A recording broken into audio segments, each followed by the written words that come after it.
interview before. Hi guys.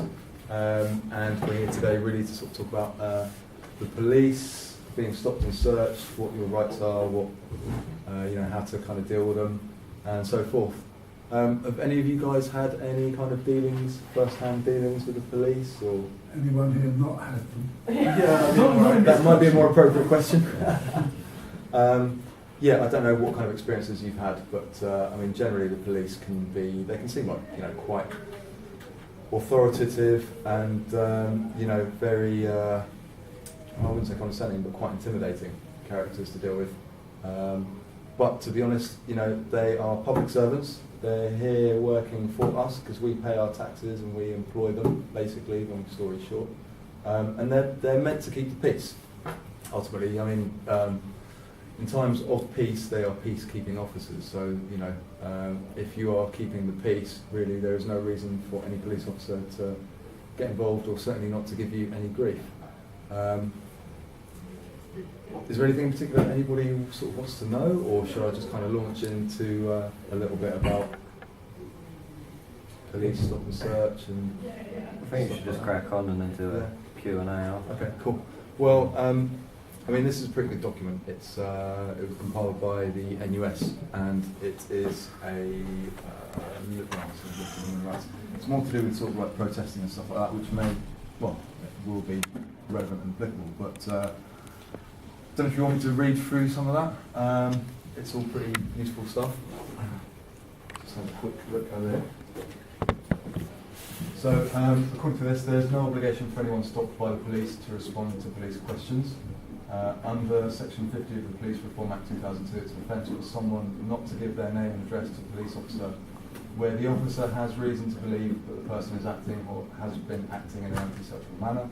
The police officer should make clear when she is relying on this power. It is an offence punishable by a fine of up to £1,000 not to provide the requested details or to give false details. Where there is no justification for applying this power to someone who is peacefully protesting, obviously this is specifically protests, the protester risks arrest and prosecution. But really, I mean, that applies to any situation. Basically, you're under no obligation to even enter into a conversation with a police officer unless they have a reason and really proof of you having done something wrong. So for example, if you had some illegal drugs on you, but you weren't taking any, and it didn't smell, and there was no clear reason for anybody to suspect that you had anything like that, a police officer would not be within their rights to question you or to ask to search you. But most people would just politely comply and let them search them, for example. But there's no legal obligation to do that. Again, stop and search. Most police powers to stop and search someone depend on the officer having grounds to suspect that the person proposes that she proposes to search has certain items on him or her, maybe drugs. Under Section 23 of the Misuse of Drugs Act, or stolen articles, weapons, or anything like that. I mean, search under Section 1 of the Police and Criminal Evidence Act. So I don't know if you guys are familiar with like legislation and all of these acts and all that kind of stuff. You can find all of this information on, where is it? That's the page. Legislation.gov.uk. So basically, any bit of legislation like PACE, which is the Police and Criminal Evidence Act that I just mentioned there, or for example the Misuse of Drugs Act 1971, or any of these laws that we're meant to be governed by, you can actually go to this page and check it out and have a good old read for yourself and see what it actually states in there. Now you have to kind of be a little bit clever with how you interpret it. But yeah, basically this kind of gives you all of that information. So it's a really useful site to go to if you ever want to know anything about any laws or anything like that. You can actually go here and find the source of where the stuff comes from and where these or where police officers get their supposed powers from, or certainly the legislation that they follow, and they would dictate to you. So if you're familiar with that, then that gives you a great position to be in if you ever get stopped. So you can actually literally quote verbatim, for example, if a police officer stops you and says, I'm stopping you under the Police and Criminal Evidence Act, section, I don't know, section 2, paragraph 14, whatever. And you can say, oh really, oh, this, that and the other, you know, or that doesn't apply to me in this situation. You know, it allows you to be a lot more kind of in control of the situation. You know, if you get stopped by a police officer and they start quoting stuff at you and you don't know what it is, you know, you're not in a position to kind of argue your case. But yeah, it's a great place to find info and sort of look all that sort of stuff up. But yeah, you know, there you go, you've got this Police and Criminal Evidence Act 1984. So powers to stop and search, power of constable to stop and search persons, vehicles, etc. Well, I think it'd be interesting to know, you know, what power do they have? Well, in any place, oh, they may exercise any power conferred by this section. In any place which at time when he proposes to exercise the power, the public or any section of the public has access on payment or otherwise. Okay. Right. So yeah, that takes a little bit of digesting, but you can have a look at that in your own time. We can have a look at that in a minute as well if you want. But yeah, basically, you know, the police have certain powers given to them by statutory instruments, like the Police and Criminal Evidence Act. And that's really kind of how the law works and how they're taught how to implement it and use it, whether you believe that laws are correct and just, whether they should all be followed, or whether they're just kind of rules and guidelines. Obviously the police, that's how they're trained, that's how they're taught, and that's how they operate. So understanding that gives you a much better kind of, you know, understanding what they do, and it puts you in a better position to, you know, to deal with police officers and to deal with laws and to deal with the system, if you will.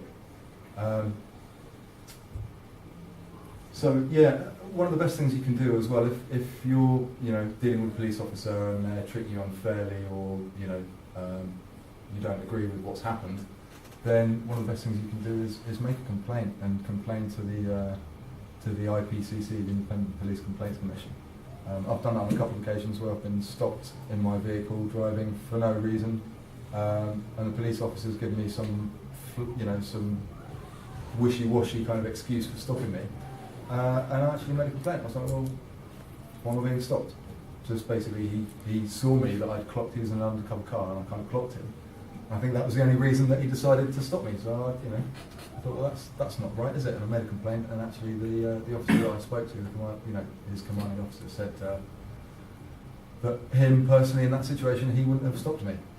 Absolutely, you know, I wasn't doing anything wrong. So anyway, but yeah, certainly making complaints about police officers, you know, kind of lets them know that they're doing a job. They have, you know, they hold an office. They're supposed to be responsible individuals, and they're supposed to follow these laws the same as everyone else is supposed to. You know, so even more onus on them to be doing everything properly and correctly. I mean, there's some good information on there, so it's worth having a read of that. I'll post that up on the page actually.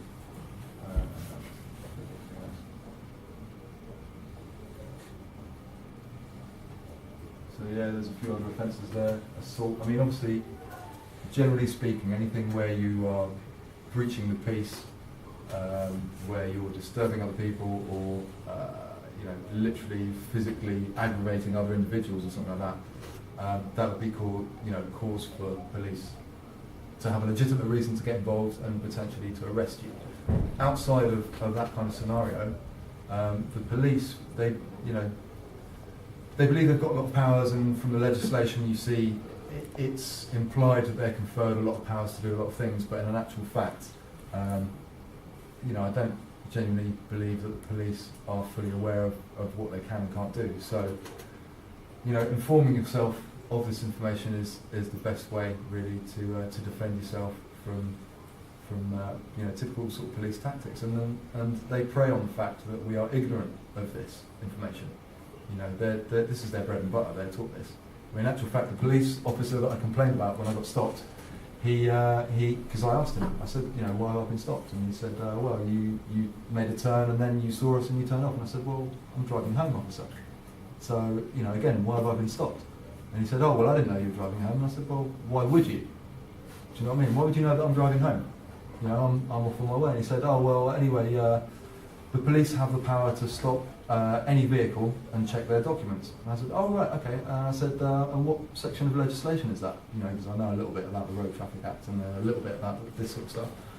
And he quoted me, I think it was Road Traffic Act 1991, section 14B or something like that. He actually quoted me the wrong section, for starters, which kind of shows that even the police officers don't know the legislation that they're supposed to follow, right?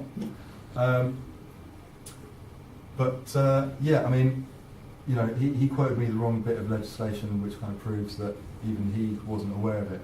But in actual fact, you know, there is legislation there that says that any police officer can stop a vehicle to check your documents. Fair enough, but that's just their excuse to stop you. You know, if you, yeah.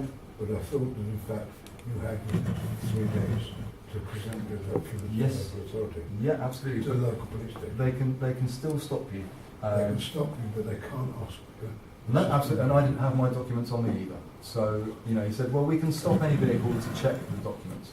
You know, whether they do a radio check and make sure that I am who I say I am, that I'm the person on the insurance document, it's got MOT and it's got tax, which he did, and then, you know, he proceeded to let us go on our way.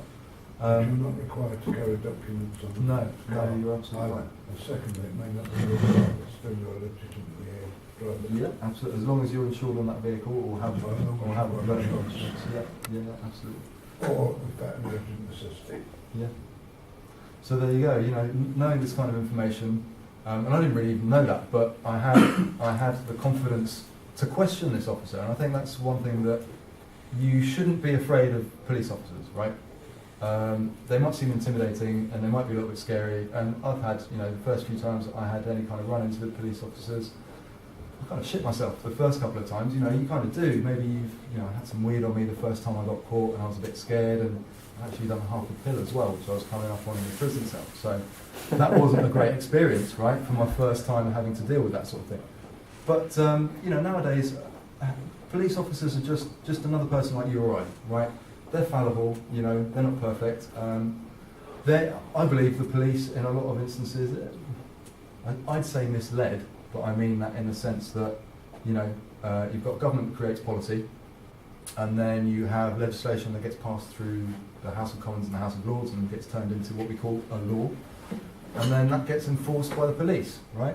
So, you know, the police, as far as they're concerned, they're just told that this is the way it is, that's how it needs to be done, you've got certain targets, and go out there and do your job, you know. So it's not all, I wouldn't say it's all necessarily a policeman's fault, in the sense that they're doing a job that's the way they've been taught. But most of us here kind of have a different idea of what law is and what is right and not right and acceptable. And in terms of, you know, a lot of legislation that's out there, it really is like, you know, come on guys. I mean, you know, to enforce something like that, that's literally, it's a human rights issue, isn't it? We're talking sort of taking people's freedoms and liberties to act in a responsible manner because we don't trust them enough to be responsible. That's kind of, but, you know, that's how I see it anyway. Yeah, so, you know, the police will go out and they'll enforce this kind of stuff, and this is the sort of legislation, you know, all of this legislation, that's what they rely on, that's what they use. So, you know, I can't stress it enough that becoming at least a little bit familiar with how that sort of works. Having the confidence to question an officer. If you get stopped, be like, well, why have you stopped me today, officer? What's your reason for stopping me? Da, da, da, da, da, da, da. You know, oh, okay. So do you know, they say, well, we're stopping you because you fit the description of somebody who committed a robbery or committed an assault or, I don't know, any sort of infraction. I would then press them further and say, well, what proof do you have that I am this individual? Oh, well, you fit the description. I'd be like, well, that's not proof. Do you actually have any proof? Or, you know, is that it? That's like, I fit the description. You know, that isn't proof. There's no reason for you to be detained or even stopped. If they've got something to, you know, to really prove a photograph, for example, look, well, that's a photo. That looks just like you, we're going to take you away. Then fair enough. If you've committed some kind of crime, like if you've just punched somebody and someone's seen you do it and a police officer comes over and arrests you, then, you know, fair cop. But, you know, if you're walking down the street and you get hassled by a police officer, you don't even have to engage in conversation. But I would, you know, personally, I'd kind of question and find out what their reasoning is. I mean, in any situation like this, there's always, the way I look at it, there's always a claimant and a defendant, right? So the police generally are making a claim. Okay, they're claiming that you've done something wrong, right? If they don't have any proof to back up that claim, there's nothing they can do about it. You know, if you imagine that went to court, right? Police officer has arrested you and you get jailed and you get taken to court, and they're claiming that you've done something and they don't have any proof, then it's going to get thrown out of court, right? Because there's no proof. You know, you can't convict somebody without having any proof. Well, the same is true of, you know, dealing with the police. They can't arrest you or, you know, take any further action unless they have some proof. So question them about it. You know, have the confidence to kind of stand up and ask them things like taking photos of the police as well. You're well within your rights to photograph and video the police. I mean, they do it to us, right? They have the little cameras that they wear on their jackets and in their cars and stuff. They don't need to give you any notification or even ask your permission. They'll just video you, right, and they'll take photos of you. And I was at a protest actually in, forget now, Berkshire, and there was a few police officers there, and in actual fact, one of the guys who was there was taking photographs of the officer, and the officer said to him, "Look, I've asked you not to photograph me." And whilst he's perfectly within his rights to ask somebody not to photograph him, he cannot enforce, you know, he can't enforce that request.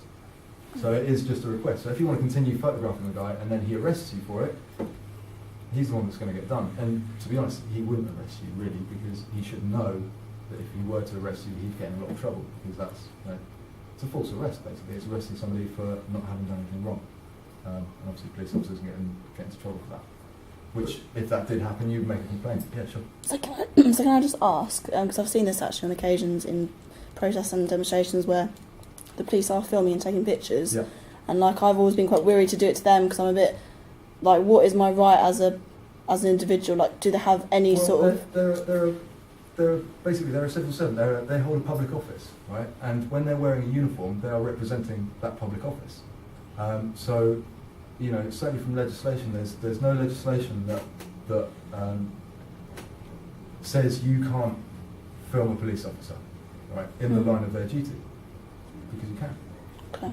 Same as they're allowed to video all of us, and they'll say, oh, you know, it's for evidence purposes or whatever, and then they'll quote PACE, Police and Criminal Evidence Act, in order to kind of cover themselves or legitimise, if you will, what they're doing. Where do they store that, and what do they do with it?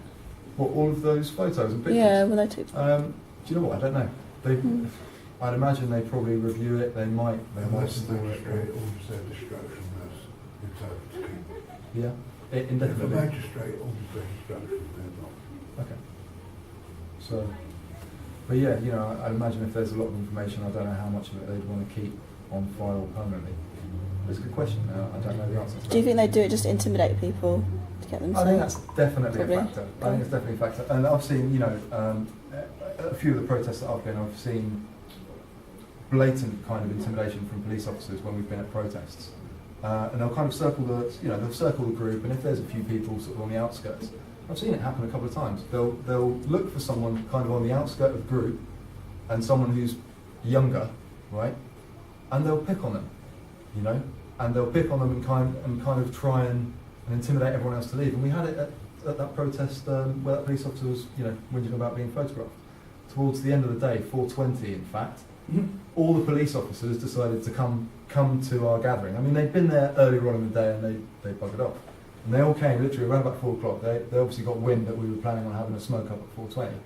They all came at 4 o'clock, and there was a good 50 to 100 of us at this point, you know. And they just hung around and kind of made people sort of start to feel uncomfortable, even though they weren't really doing anything. But just the fact of them being there and kind of, you know, sort of walking around with that kind of, I guess, that air of superiority or power or authority or whatever you want to call it. But, you know, that kind of attitude of, you know, we're in charge here. And a lot of people actually left. Do you know what I mean? A lot of people just kind of went, oh, you know, fuck this. Why, you know, we're at a cannabis protest. We're not going to stick around when there's literally like almost 10 police officers just milling about. Do you know what I mean? And they were there for about a good half an hour until people kind of left. Yeah, Chandler. In those sort of situations where they kind of, I've seen it where they try and sort of drag people off and question them privately.